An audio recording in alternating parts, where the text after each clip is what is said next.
Hari ini Panji akan bongkarkan rahsia yang tersimpan di sebalik lubuk kereta murah yang berada di Sungai Buloh.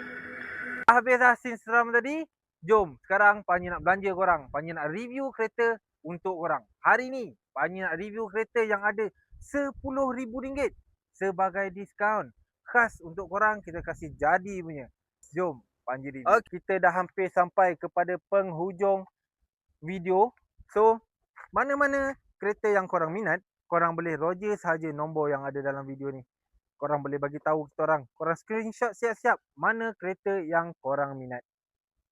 Okay guys, so kita dah sampai di penghujung segmen kita pada hari ni.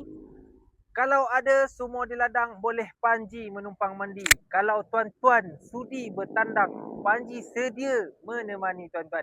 Okay tuan-tuan, itu sahaja video daripada Panji untuk hari ni.